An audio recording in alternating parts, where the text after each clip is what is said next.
Ladies and gentlemen, Grunts and Pogues, it's Warbag, and welcome to another episode of Talking Guns. Talking Guns. Alright, anyway. Today is Mother's Day. Happy Mother's Day to all the mothers. Especially your mother. Alright. Beer of the night.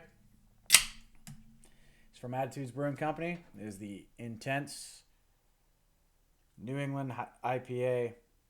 It's pretty delicious. I've had it before. I'm a big fan. Alright.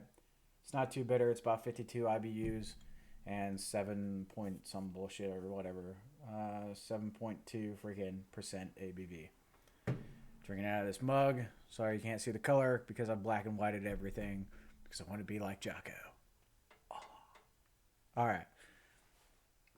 So, tonight's episode, it's going to be kind of backfilling a lot of the stuff that I had lost when I had done the huge freaking scorched earth delete on everything that I already had on Facebook. 3 years worth of content and everything, and like 5-6 seasons of Talking Guns that I had set on there. I guess I was worried that someone would see it and decide not to promote me because I'm a wild man that likes to drink on the internets. But at this point, I gotta stick with my old motto: "Fuck them if they can't take a joke."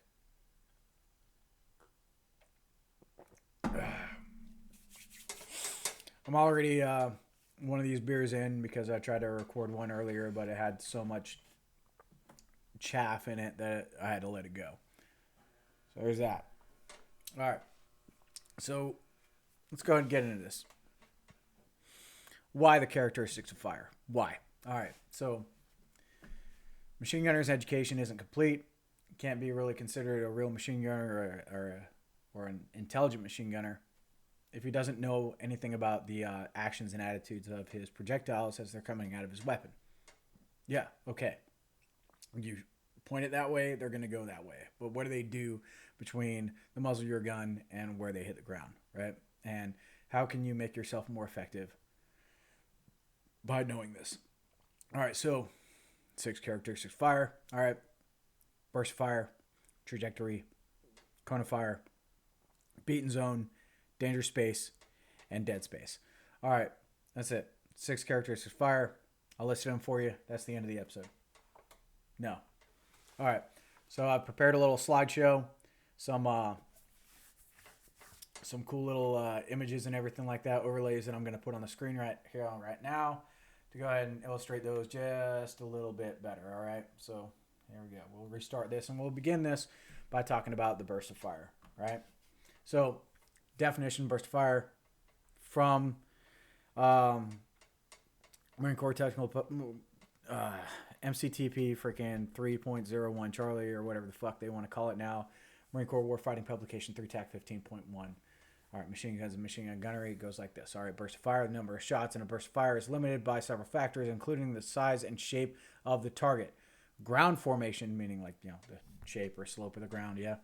And ammunition supply. For normal ground targets, the number of rounds in each burst varies from about 6 to 20 rounds for a heavy machine gun and 6 to 12 rounds for a medium machine gun. So, whatever. Take what you want from that and stuff like that. I'll tell you what I take from it. All right, so aside from the whole contact belt scenario and shit like that, and countering a friggin' near or far ambush, this has to do with the difference between like registry of targets and actual engagement of targets, right? Something that is a smaller target or a larger target, or something that has no contest on it, no enemy on it or whatever like that, versus something that actually has a shitload of them on it. All right, so depending on the freaking concentration of freaking enemy troops and shit like that, you're going to use a longer burst. That'd be cool, right? If you have no freaking enemy and you're just trying to register some fucking targets within your engagement area and shit like that to make sure that your fucking fires are dead on balls accurate, you're going to use a shorter burst. I wouldn't even use 12. Or I wouldn't even use 6. I would use like fucking 3 for that shit, but whatever. So, I mean, if I hit, I hit. Cool. I mean, I'm going to hit. So I can fucking shoot. There's my refrigerator again. It's my beer fridge. All right. So there it is. Basically, all right, it's a machine gun. Yeah? It's a fucking machine gun, mate. You hold the trigger down and it keeps on going. Pow, pow, pow, pow, pow, pow, pow, until you let the fucking trigger go, right? I mean, that's how it goes. That's what it does. That's what machine guns do. It's not a rifle. It's not a fucking sniper rifle. You don't just squeeze off one round at a time. Squeeze off a burst. And this is going to go in. All right. So there's that. Cool. All right. Next bit. I'm going to talk about trajectory. All right. So what trajectory is, in simple fucking layman's terms, is the path every individual round respectively takes through the air from the muzzle of the gun to the intended range or expected range or the fucking sighted range. Yeah? All right.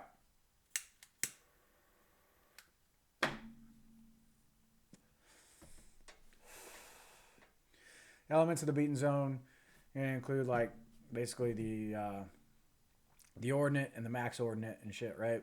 Freaking the trajectory itself denoted or freaking illustrated by that nice bold line and everything above the line of sight. Yeah.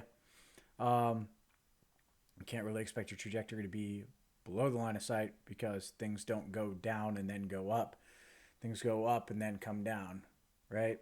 So you have the horizontal, which is the ground itself, right? And then you have the line of sight that usually goes along it if you're looking over flat or evenly sloping terrain, or goes above it and stuff like that when you're observing a target and shit like that, yeah? Or you have an unobserved fire and everything like that when you're firing on a reverse slope, and that's fucking whatever, you know what I mean? All right. And trajectory goes up. Cool. All right. What's the ordinate? The ordinate is freaking the height of any round from the freaking line of sight, or the horizontal, depending, and stuff like that. But really, from the line of sight, that that round is at a specific distance, and this will be important when you're doing freaking things like mass clearance and shit like that, right? And you'll figure it out. Like the ordinate based on freaking increments of meters when you're looking at the firing tables and stuff like that in the annexes that are back in the back of the 3TAC-15. All right, cool. Then the maximum ordinate is the highest point at which that freaking those rounds can be expected to be and stuff like that, or that round can be expected to be at a sighted range and shit like that. So from your position at your freaking elevation and stuff like that, when you're freaking elevating your axis of bore, you're gonna fire rounds and shit like that at a freaking, you know, you can reasonably expect them to be at a certain elevation. Yeah. All right. Maximum ordinate is usually located about 2/3 along the distance of the trajectory. That's because of, well, fucking physics, mate. This is why. All right. Well, a little beer.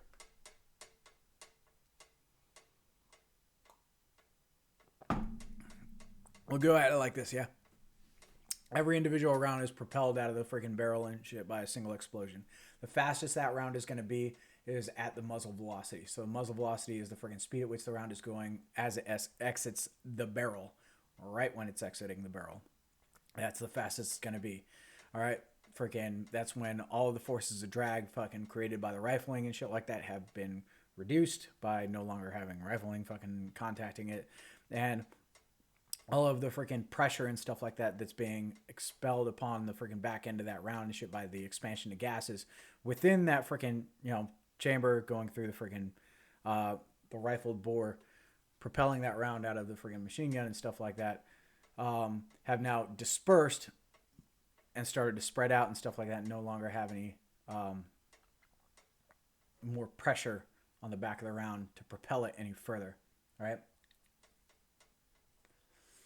So basically, at that speed, you know, 2,800 feet per second for a medium machine gun, or like friggin' like the fucking ball rounds for a 240 or a M60, or like freaking 3,050 feet per second for a 50 caliber machine gun, right? Ball around anyway.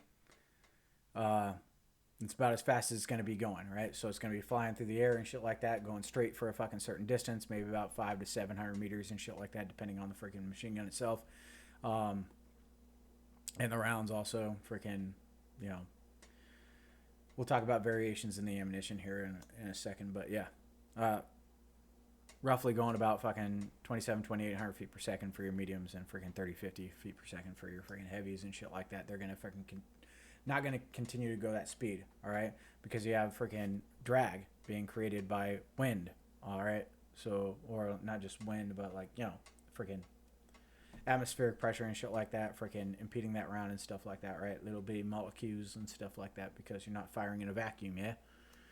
All right, eventually, the forces of drag and shit like that and the forces of gravity themselves are gonna fucking cause that round to fucking slow down and eventually freaking change its freaking direction to going toward the ground instead of freaking away from it in a rising fucking line and come down in a falling arc.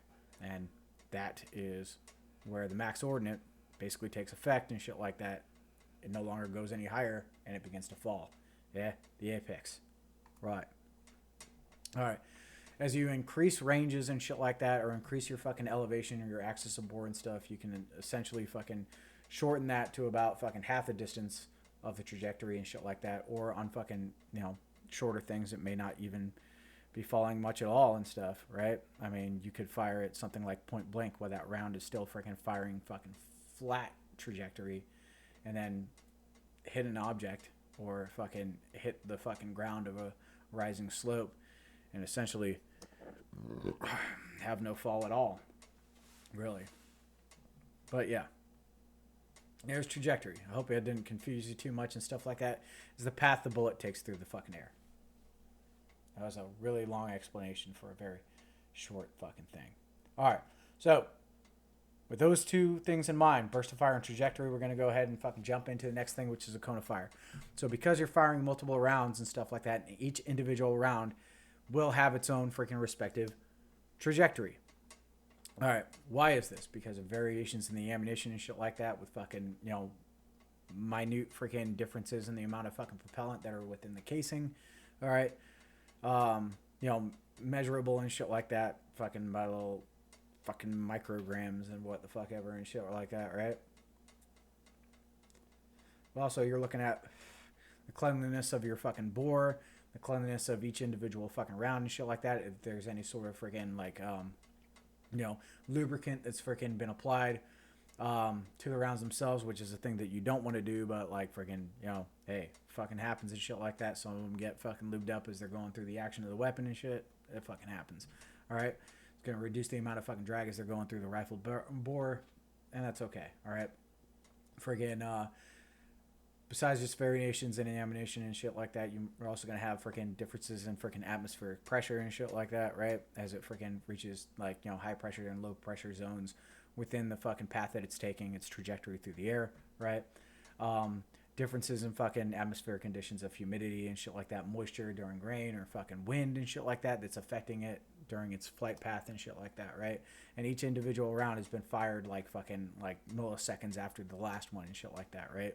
So you kind of expect some slight differences. So regardless of how fucking tight or solid your fucking shoulder pressure is, or you have this thing locked into a motherfucking vise, you're never gonna fire a machine gun to a point where it's keyholing fucking rounds like it's a goddamn laser. It's just not gonna fucking happen. It's gonna have fucking some action to it and shit like that, and it's gas operated and everything like that, so it's not recoiling operation, but it is freaking bringing, you know, the weapon itself back and shit like that. That's what we call vibrations of the gun. All right. So that's the thing. That's going to create a cone of fire. All right.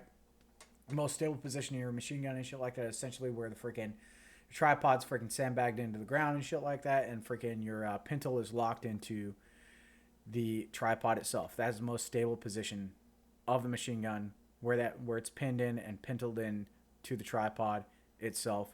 That's the least movement that you're going to get. Outward from that and stuff like that, you have the buttstock where your body is and stuff, trying to control the friggin' shoulder pressure. It's control the weapon with your shoulder pressure. And then you have the barrel. It's friggin' driving out all these fucking rounds and shit. You know, bursting with explosions and shit like that that's fucking rocking you all around and everything like that while you're trying to control it. So it's what the smallest point is basically going to be at the center point of your machine gun, and that barrel is going to freaking adjust its freaking, the barrel is going to freaking move around, all right? And that's going to create a cone of fire. Multiple freaking trajectories and shit like that from a single fucking trigger pull and shit like that within that burst of fire. Cool. Creates a cone of fire. That cone of fire, as it's flying through the air and stuff, you can expect it to be reasonably freaking circular. All right. If you have good freaking shoulder pressure right tightened down, you can expect to be reasonably circular. But one thing you can't control is what happens when it freaking impacts the ground. I mean, you can kind of control it by what you're aiming at and stuff like that. But where the cone of fire impacts the ground is an area called the beaten zone. It's the ground being beaten up by your motherfucking rounds, by that cone of fire. All right. Long explanation for the cone of fire. You're welcome. All right. So that brings us into our next piece. All right. So the beaten zone. What makes a beaten zone? All right. It's where most of your rounds are going to impact, right?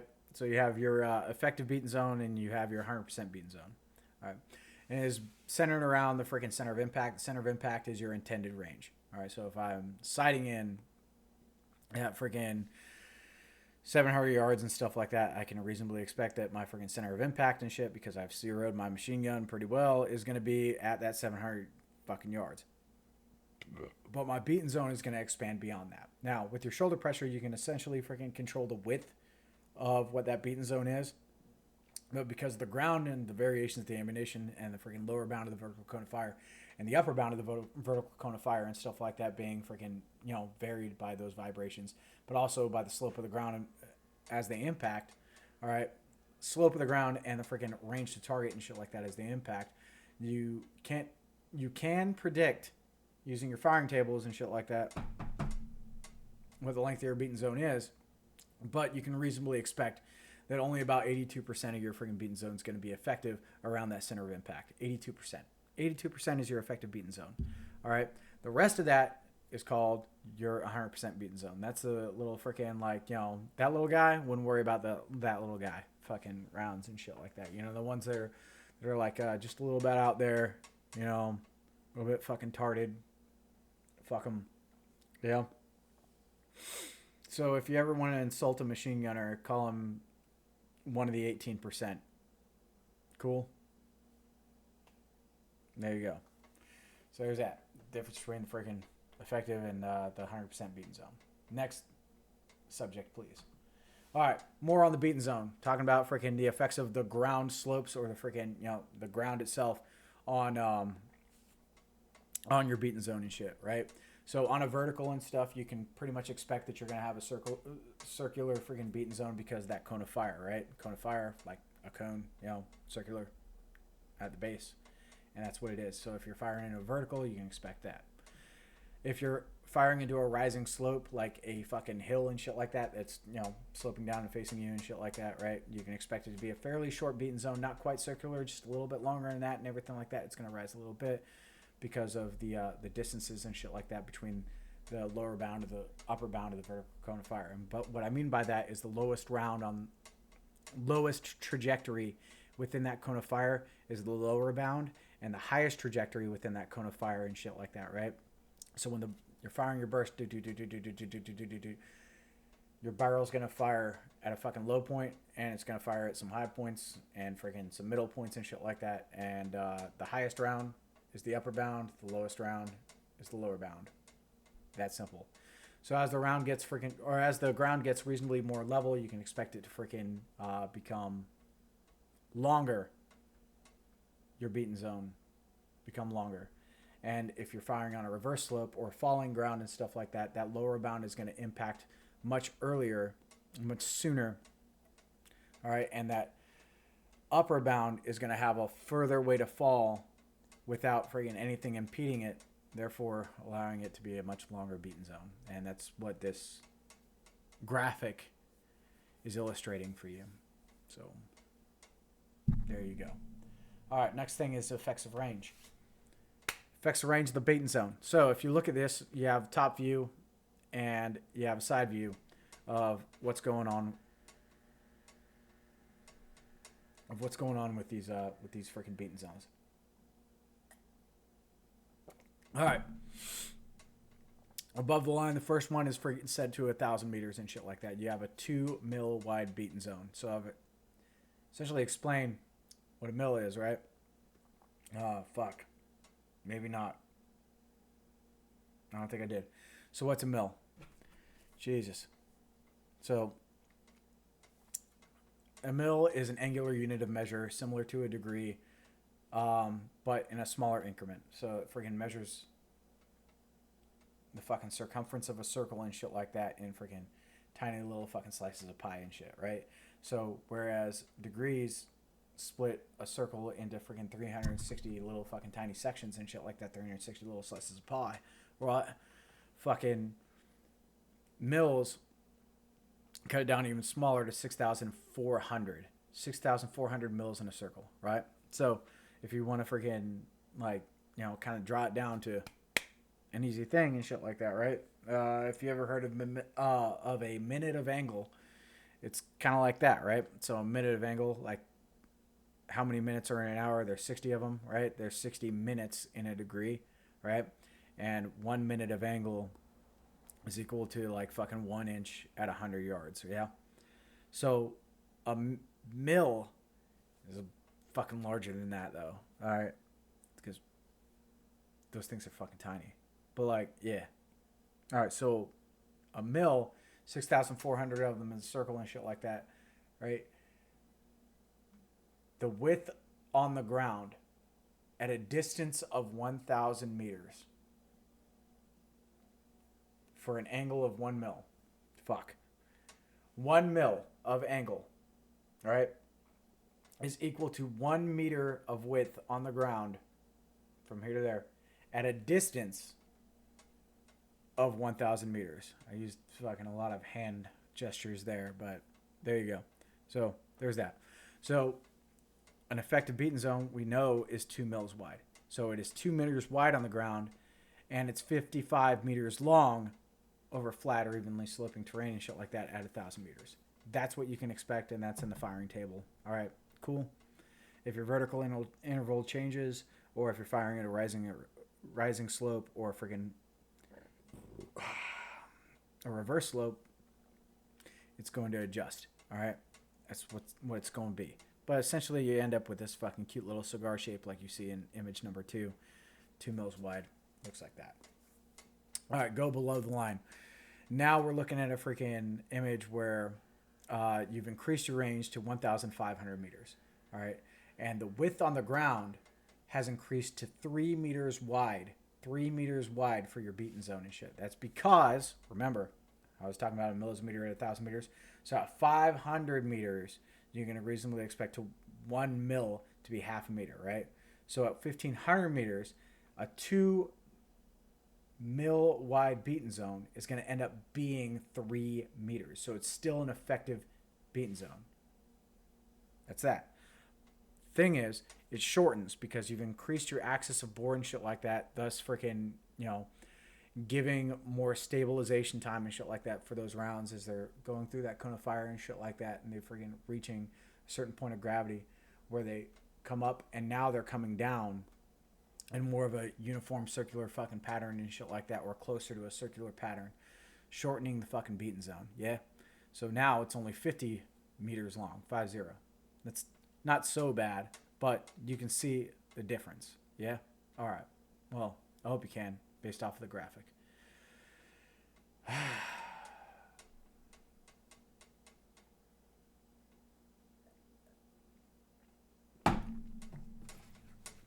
I'm getting a little fucking spazzy. Trying to calm down again.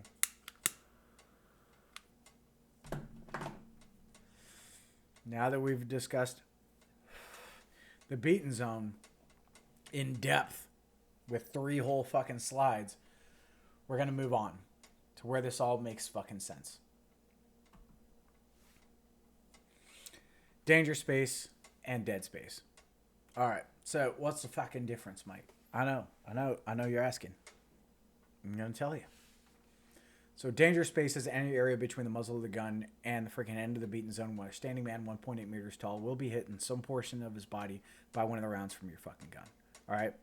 It can be covered by fire and observation. Anywhere that you can fucking achieve a target and shit like that out to fucking range. Cool.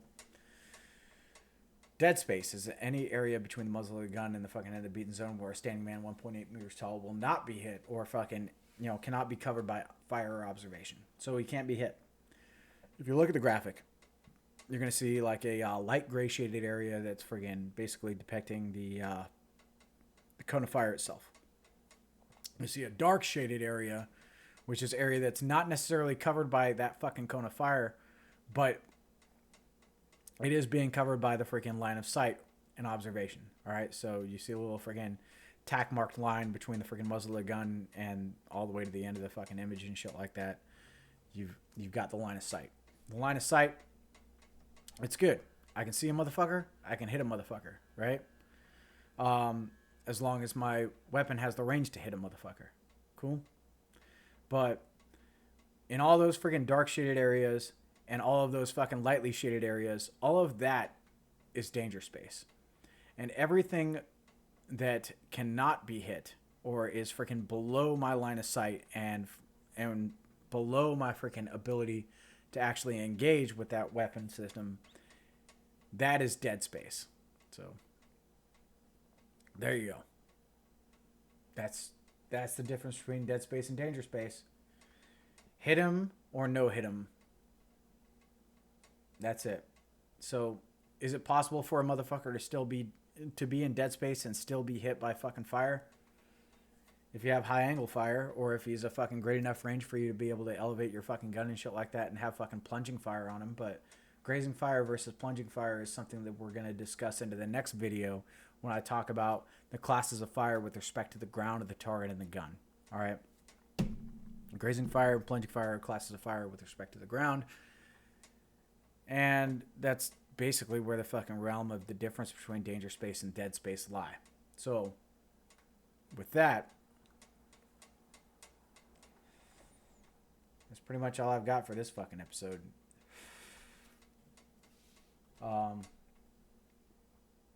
Let me just go ahead and shut that down and come back to my main screen. Fuck.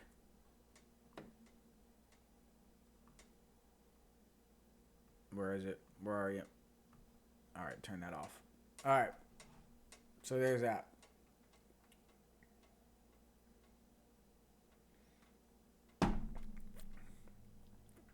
I think we covered a lot of ground tonight for a very short episode, only talking about 6 elements for the characteristics of fire. Burst of fire, trajectory, cone of fire, beaten zone, danger space, and dead space. But the basics are where it matters, all right? I mean, you're not a fucking proficient machine gunner unless you know how your freaking weapon and your rounds work, right? It's kind of like a fucking sniper, but not really, because, it's accuracy by volume, but, like, regardless, you should be able to,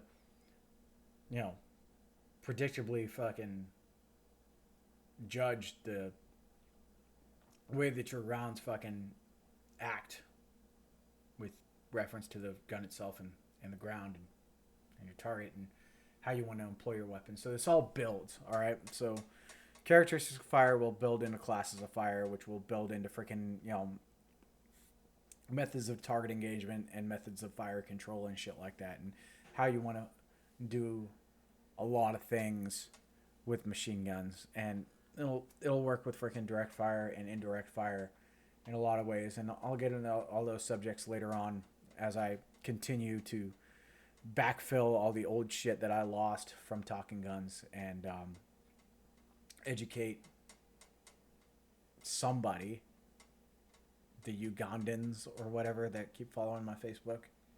Fuck it.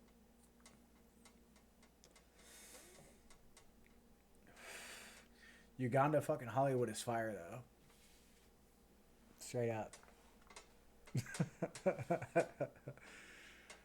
It's not as good as The Rock with Nicolas Cage, but fuck it. Alright, so there's that. Enjoy These things have been around since forever. All right, it's not fucking secret. It's not freaking, you know, FOUO fucking like, you know, compartmentalized information and shit like that. It's not special in any fucking means. This is machine guns that have been around since like fucking 1865 and shit like that, since the fucking Gatling gun. And they really, I'd say like the Germans did a damn good job at freaking not necessarily perfecting, but really improving the tactics of machine guns and shit like that through the First World War between 1914 and 1918. All right, and one of my favorite freaking little pieces of literature and shit like that is the Leavenworth Papers, Dynamics of Doctrine, where they really fucking talk about that quite a bit. And you can also read a book called With the German Guns, and the author I forget. Another good one is The Forgotten Soldier by Guy Serre, and then another really good one also for machine guns is going to be Devil's Guard. And check those out. Big fan of reading. I love fucking like, yo, fiction or nonfiction, I don't care. I love reading. All right, and it's a good source of learning for you guys without having to fucking make mistakes. So it's cool. Tell a story about how you done fucked up, and then let other people learn from it. I don't see any problem with that.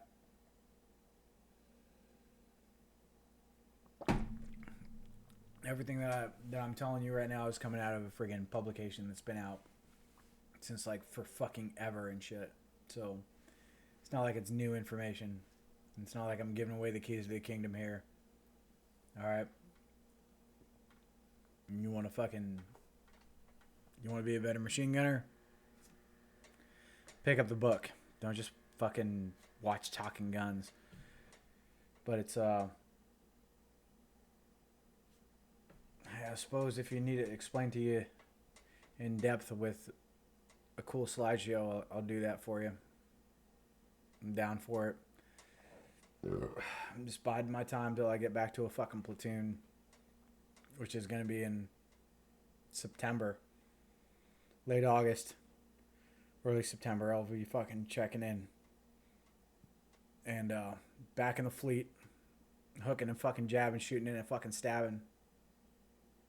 Kill bodies, eat babies.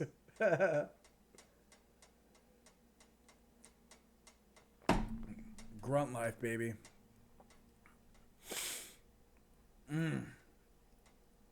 Oh, yeah. So, yeah. There's that. Hope you enjoyed this episode of fucking Talking Guns. And that it's actually helped you out a little bit. Whatever. Happy Mother's Day.